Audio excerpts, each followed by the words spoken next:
Hello बच्चों, आइए इस प्रश्न को पढ़ते हैं। बोला रहा है संधारित्र की धारिता की परिभाषा लिखिए। फिर बोला रहा है समांतर प्लेट संधारित्र की धारिता का व्यंजक व्युत्पादित कीजिए। और फिर बोला रहा है इसकी धारिता कैसे बढ़ाई जा सकती है। आइए इस प्रश्न की मुख्य अवधारणा की चर्चा करें। मुख्य अवधारणा, मुख्य अवधारणा। मान लीजिए कि आपके पास में कोई एक चालक है इस तरीके से, इसके ऊपर मान लीजिए कि क्यू आवेश है। इस चालक की आकृति कुछ भी हो सकती है। इसके ऊपर मान लीजिए क्यू आवेश है, इसकी वजह से जो इसका विभव है वो मान लीजिए वी है।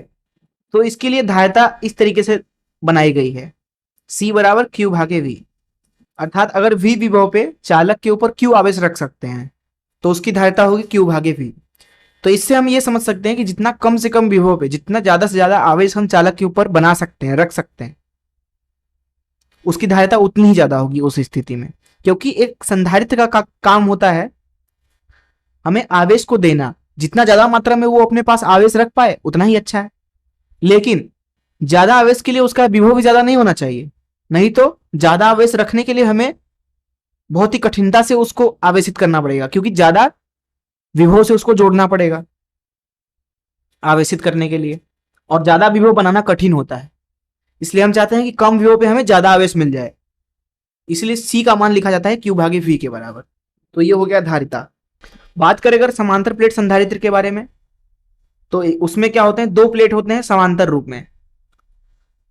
प्लेट का क्षेत्रफल मान लीजिए A है, प्लेट के बीच की दूरी मान लीजिए D है। इस तरीके से प्लेट के ऊपर Q और ऋण Q आवेश है, तो इसकी धारिता जो होगी C वो लिखी जाएगी Q भागे प्लेटों के बीच का विभवांतर, मान लीजिए V है प्लेटों के बीच का विभवांतर, तो इसके लिए इस तरीके से लिखते हैं।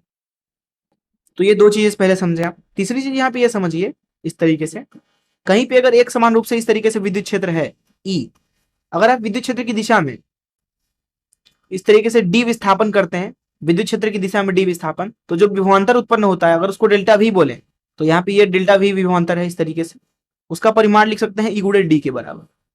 और एक और चीज समझे आप इस तरीके से, मान लीजिए आपके पास में एक अनंत प्लेट है इस तरीके से, अनंत, इसके ऊपर आवेश इस तरीके से है।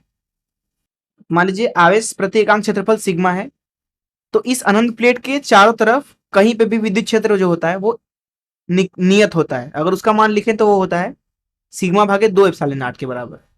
इसलिए अगर आप समांतर प्लेट संधारित्र के बारे में बात करें, क्योंकि उसके प्लेटों के बीच की दूरी बहुत कम होती है, तो ये दोनों प्लेट दरअसल अंदर के किसी भी बिंदु के लिए अनंत प्लेट की तरह व्यवहार करते हैं। अनंत क्या है? अनंत दरअसल एक सापेक्षिक चीज है। जैसे कि उदाहरण के लिए मान लीजिए एक बैक्टीरिया है, वो किसी ग्लास के अंदर है, गिलास के अंदर, तो उस ग्लास का जो पानी है वो उसके लिए समुद्र की तरह है। या फिर हमारे लिए हमारी पृथ्वी बहुत बड़ी है, लेकिन जब आप पृथ्वी को बहुत दूर से देखोगे तो लगेगी बहुत छोटी चीज है, क्योंकि पृथ्वी से भी बहुत बड़ी बड़ी चीजें इस ब्रह्मांड में मौजूद हैं। तो अनंत दरअसल एक सापेक्षिक चीज है। प्लेट, कोई भी एक प्लेट हो मान लीजिए इस तरीके से, इसके एकदम बहुत नजदीक से अगर आप इसको देखोगे तो आपको लगेगा ये यार अनंत है। अब यहां पे मान लीजिए कि इस प्लेट पर आवेश क्यू है और इस पे ऋण क्यू, प्लेट का क्षेत्रफल दोनों का ए है, तो जो सिग्मा है यहाँ पे वो कितना है, क्यू भागे ए, दोनों ही प्लेट पे, एक पे धनात्मक है एक पे ऋणात्मक है। धन की वजह से जो विद्युत क्षेत्र होगा उसको ई धन बोल दें, तो वो होगा सिग्मा भागे 2 एप्सिलॉन नॉट। ऋण की वजह से जो विद्युत क्षेत्र होगा वो भी सिग्मा भागे 2 एप्सिलॉन नॉट। दोनों की वजह से विद्युत क्षेत्र इधर की दिशा में है, इसलिए प्लेटों के बीच में जो विद्युत क्षेत्र होगा उसको यहाँ पे इस तरीके से बना दें, तो ये विद्युत क्षेत्र होगा ई बराबर, दोनों को सीधे जोड़ दीजिए, ई धन धन ई ऋण, कितना हो गया, ई बराबर सिग्मा भागे एप्सिलॉन नॉट या फिर क्यू भागे एप्सिलॉन नॉट ए। ये हो गया विद्युत क्षेत्र प्लेटों के बीच में संधारित्र के। तो ये चौथी चीज समझ लीजिए। एक चीज और समझ लीजिए यहाँ पे बस, मान लीजिए कि कोई एक परावैद्युत माध्यम है इस तरीके से, इसका परावैद्युतांक मान लीजिए के है। हम क्या करते हैं, इसके ऊपर एक विद्युत क्षेत्र लगा देते हैं बाहर से। मान लीजिए जो विद्युत क्षेत्र बाहर से लगाया है उसका वास्तविक मान ई है, तो इस ई की वजह से यहाँ पे आवेश प्रेरित हो जाएगा परावैद्युत माध्यम में, इधर धन हो जाएगा। अब ये जो धन और ऋण परत बने हुए हैं इनकी वजह से यहाँ अंदर पदार्थ के इस तरीके से विद्युत क्षेत्र है, ई आई बोल देते हैं उसको। बाहर अगर आप देखोगे तो दोनों परतों की वजह से आवेश शून्य है, सॉरी विद्युत क्षेत्र शून्य है। क्योंकि बाहर आप देखो ऋण परत की वजह से विद्युत क्षेत्र इधर होगा, धन परत की वजह से इधर होगा। हम लोग मान लेंगे कि लगभग लगभग बराबर है। इस तरीके से इधर भी आप देखोगे तो धन की वजह से इधर है, ऋण की वजह से इधर है, दोनों कट जाएंगे। मान लीजिए दोनों बराबर हैं परिमाण में, करीब करीब बात कर रहे हैं, लेकिन अंदर जो है वो EI का मान शून्य नहीं होगा। दरअसल जो ये अंदर प्रभावी विद्युत क्षेत्र है, अगर उसको ई डैश बोले तो ये हो जाता है ई भागे के बराबर, और उसको यहाँ पे क्या लिख सकते हैं, ई ऋण EI। तो इन मुख्य अवधारणाओं का इस्तेमाल करके चलिए प्रश्न को हल करते हैं। प्रश्न के प्रथम भाग पे चलते हैं। बोला रहा है संधारित्र की धारिता की परिभाषा लिखिए। तो मैंने आपको संधारित्र की परिभाषा मुख्य अवधारणा बता दी यहाँ पे कि वो Q और V का अनुपात ही है। क्यों बनाया गया वो भी चीज समझा दी अच्छे से। दूसरे भाग पे चलते हैं। बोला रहा है समांतर प्लेट संधारित्र की धारिता का व्यंजक भी उत्पादित करना है। चलिए उसको बनाते हैं। यहाँ पे मान लीजिए आपके पास में एक समांतर प्लेट संधारित्र है, इस तरीके से है, ठीक है। प्लेट के ऊपर Q और ऋण Q आवेश है। अभी मान लीजिए बीच में निर्वात है, तो इधर से इधर विद्युत क्षेत्र है, इस तरीके से E बोल देते हैं उसको। प्लेटों का क्षेत्रफल A है। प्लेट के बीच की जो दूरी है वो मान लीजिए D है, प्लेट के बीच की दूरी D। तो यहाँ पे जो विभवांतर है प्लेटों के बीच में, उसको अगर V बोले तो इसको लिख सकते हैं E गुणे D, E गुणे D। Q तो आपको पता ही है, E का मान भी आपको पता है। जब Q आवेश है यहाँ पे तो E का मान कितना है, Q भागे एप्सिलॉन नॉट A, अर्थात सिग्मा भागे एप्सिलॉन नॉट, जैसा कि अभी हमने देखा। तो गुणे D कर दिया।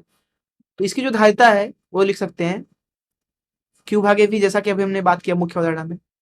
Q भागे V का मान लिखेंगे QD भागे एप्सिलॉन नॉट A। ये कितना हो गया, एप्सिलॉन नॉट A भागे D के बराबर। तो ये हो गया दूसरे भाग का उत्तर। तीसरे भाग पे चलते हैं। बोला जा रहा है इसकी धारिता कैसे बढ़ाई जा सकती है। तो देखिए किसी भी एक संधारित्र की जो धारिता है उसमें प्लेटों के बीच जब आप परावैद्युत माध्यम डालेंगे तो उसकी धारिता बढ़ जाती है।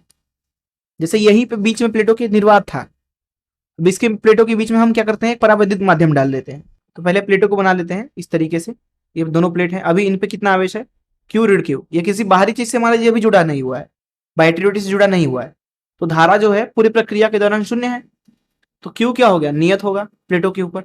अब देखिए Q जब तक नियत है तब तक प्लेटों के द्वारा जो यहाँ पे विद्युत क्षेत्र है वो तो नियत है, उसको हम EP बोल देते हैं। EP कितना है, Q भागे एप्सिलॉन नॉट A। ये तो नियत है, लेकिन जब आप इसके अंदर एक परावैद्युत माध्यम डालोगे तो जो प्रभावी विद्युत क्षेत्र होगा वो बदल जाएगा। यहाँ पे प्रेरण की वजह से मान लीजिए प्रभावी विद्युत क्षेत्र हो गया E डैश। इस अवस्था में प्लेटों के बीच में जो विभवांतर है उसको हम V डैश बोले, तो ये हो जाएगा E डैश गुणे D। तो जो प्लेटों के बीच में विभवांतर था वो भी बदल गया प्रभावी विद्युत क्षेत्र के बदलने की वजह से। अब देखिए प्रभावी विद्युत क्षेत्र जो है उसको हम लिख सकते, सॉरी प्रभावी विभव जो है उसको लिख सकते हैं E डैश। E डैश कितना हो जाएगा, EP भागे के जो बाहर से विद्युत क्षेत्र लग रहा है भागे के जो परावैद्युत माध्यम डाला है मान लीजिए उसका परावैद्युतांक K है, और गुणे कर देंगे D का। अब देखिए EP गुणे D क्या हो जाएगा, ये V के बराबर है, क्योंकि जो ये EP है वो है प्लेटों की वजह से जो विद्युत क्षेत्र है, जिसको यहाँ पे हमने केवल E से दर्शाया हुआ था।